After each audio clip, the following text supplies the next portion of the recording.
Bu nerede istedin? Bu nerede istedin? Çok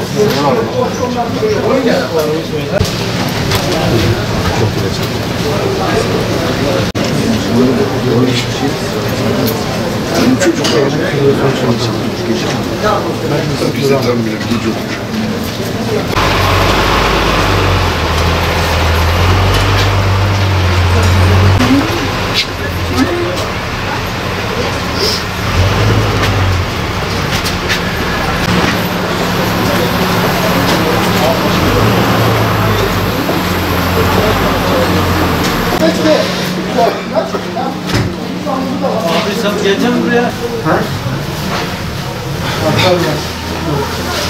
Çok fazla. Çekmeseniz. Abi size emniyet. Abi şurada telefonum var. Abi daha şey bilgisayarımız falan yani. Daha şey yapmadım.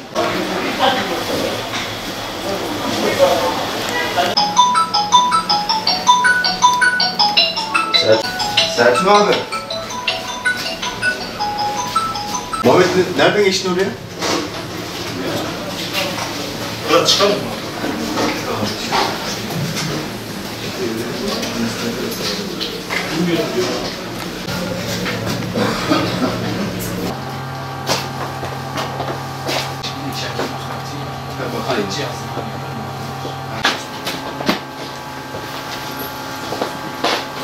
Bir de arkadaş geliyor. 4-5 kat yer var. 5 kat kesmiş burada. 11 gibi mağazamızı açtık. 5 gibi kapattık. Kamera kayıtlarından da baktığımız üzere 8'e çeyrek kala filan içeriye giriyorlar. Sabahleyin 6'yı çeyrek geçe içeriden çıkıyorlar. Buraya nereden giriyorlar? Buraya arka okulun bahçesinden geçiyorlar. Cumhuriyet İlkokulu var. Onun bahçesinde. Bundan daha önce de bizim klimalarımızda çalınmıştı. Kayıtlarımızda var. 3 sefer bizim klimalar. Şu an klimalarımızın dış üniteleri yoktur. Buradan arkadan okul bahçesinden, okul bahçesinin arkasında ince bir yol var. Oradan demir parmaklıkları keserek ilerleyip buraya gelmişler.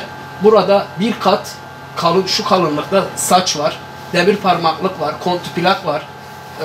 Ondan sonra tahta bölümümüz var.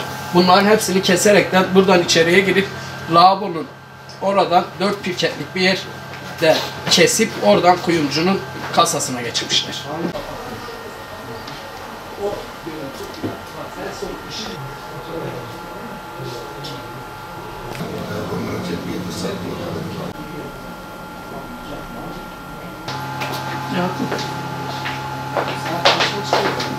Abi 6.20. Dayı, nereden belli? Ne yapayım ben? Bize yok.